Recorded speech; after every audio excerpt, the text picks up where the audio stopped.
নমস্কাৰ আৰু এৰেজৰ টিউটোৰিয়েললৈ স্বাগতম। এৰেজে উপভোক্তাক এটা ভেৰিয়েবলৰ ভিতৰত একাধিক ডাটা জমা কৰিবলৈ অনুমতি দিয়ে। উদাহৰণস্বৰূপে ভেৰিয়েবল ডেজটো এটা এৰে হিচাপে মতা হ'ব। এজোৰ বন্ধনীৰ ভিতৰত আমি এটাতকৈ বেছি মান পাম। গতিকে ইয়াৰ বাবে মই 5টা মান লম আৰু ইহঁতৰ প্ৰত্যেকৰে ভিতৰত সপ্তাহটোৰ প্ৰত্যেক দিন আছে। মই পাম মনডে, টিউজডে, Wednesday, Thursday আৰু Friday সপ্তাহটোৰ মাত্ৰ 5 দিন যি আমাক বচায়। উদাহৰণস্বৰূপে ধৰক প্ৰথম দিন হৈছে মনডে, দ্বিতীয় দিন হৈছে টিউজডে আৰু সেইদৰেই। আশা কৰো আপুনি বুজি পাইছে। একাধিক ডাটা থকা ভেৰিয়েবল এটাক মতাৰ কাৰণে এইটো এটা অধিক সৰলতম আৰু বেছি দক্ষ উপায়। অনুগ্ৰহ কৰি মন কৰিব যে এইবোৰ আপুনি সিদ্ধান্ত কৰা সংখ্যা বা যিকোনো ডাটাও হ'ব পাৰে আপোনাক সিহঁতৰ ভিতৰত আৱশ্যক হোৱা। এতিয়া আমাৰ এৰে একো কৰিবলৈ মই কম echo days। এতিয়া আপুনি পাইছে যে ই কাম কৰা নাই। এইটো ঘটে যেতিয়া আমি আমাৰ পৃষ্ঠাটো খোলো। আমি মাত্ৰ এৰে একো হোৱা পাইছো। এতিয়া এৰে ইয়াৰ ভিতৰত কতো নাই। গতিকে PHPয়ে যি কৰিলে সেয়া হৈছে আমাৰ ওচৰত এৰে থকা বুলি সত্যটো একো কৰিছে। এতিয়া এৰে এটাৰ ভিতৰত এটা নিৰ্দিষ্ট উপাদান মাতিবলৈ আপুনি ইয়াক উপাদান বুলি ক'ব বিচাৰিব।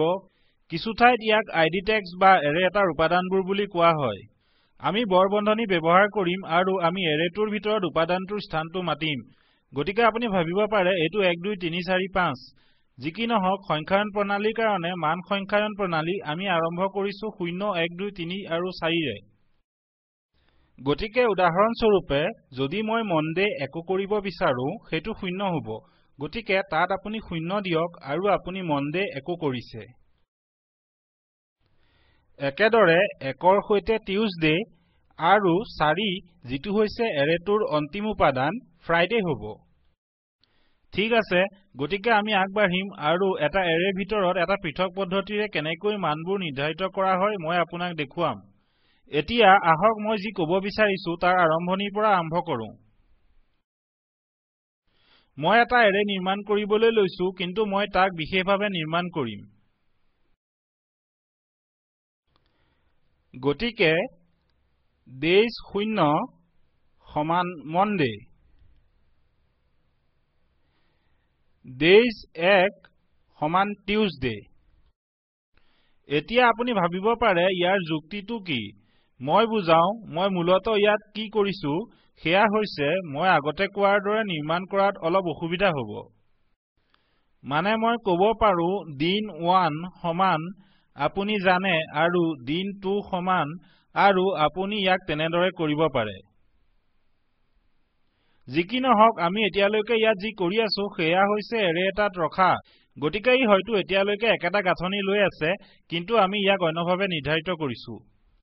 গতিকে আপুনি ইয়াক তেনেদৰে কৰিব পাৰে। মই সদায় ইয়াক এইদৰে কৰাটো পছন্দ কৰোঁ। মই ইয়াক অধিক পৰিষ্কাৰ পাওঁ, অধিক সৰলতম আৰু মাত্ৰ আপোনাক জানিবলৈ দিওঁ আপুনি ইয়াক এইদৰে তললৈ আনিব পাৰে।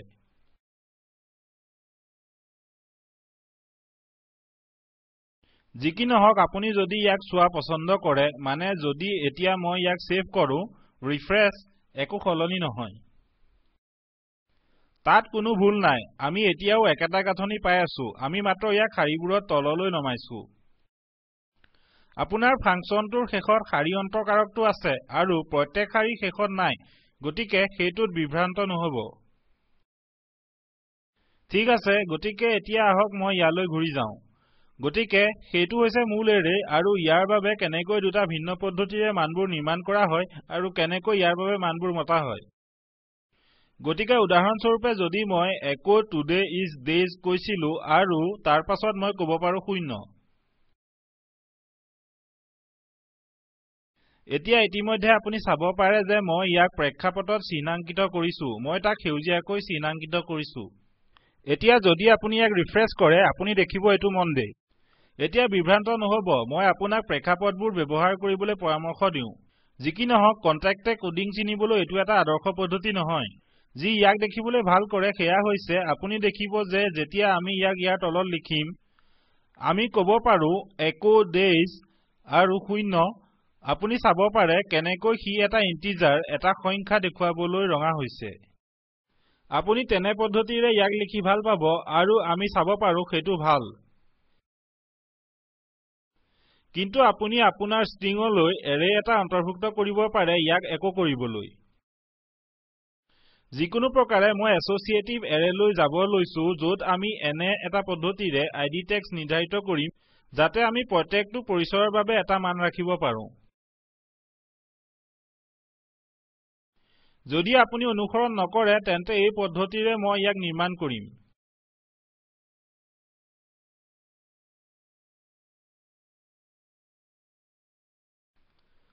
মই কম ages সমান array এতিয়া ভিতৰত মই Alex কম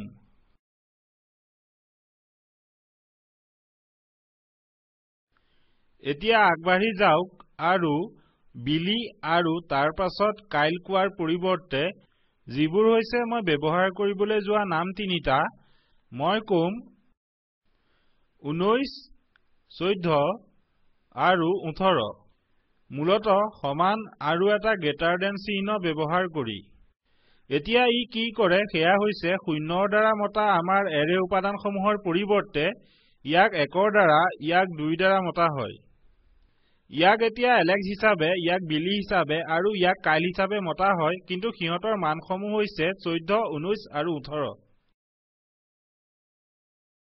গতিকে প্ৰকৃততে ই তেনেদৰে মতাৰ সৈতে একে হ'ব আহক তাৰ পৰা পৰিত্ৰাণ পাওঁ আৰু ইয়াক 0 1 আৰু 2 বুলি মাতো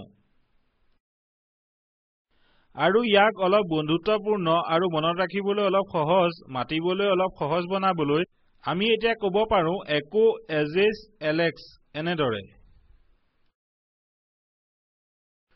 গতিকে আমি ৰিফ্ৰেছ কৰিলে ই 19 echo কৰিব আৰু তাত চাওক 19 যদি আপুনি বিলি আৰু কাইলৰ সৈতে ইয়াক কৰে একেদৰে পাব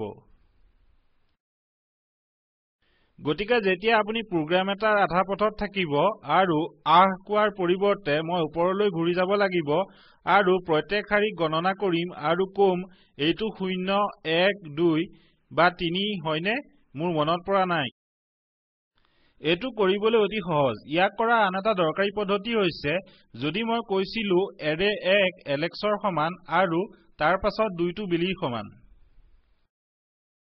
আমি 0 আৰু তাৰ পাছত 1ত আৰম্ভ কৰা নাই আমি 1 আৰু 2ত আৰম্ভ কৰিছো সেই কাৰণে আমি তাক মনত ৰাখিবলৈ সহজ পাইছো এতিয়া আমি ক'ব পাৰো echo ages 1 সেইটো Alex হিচাপে ওলাব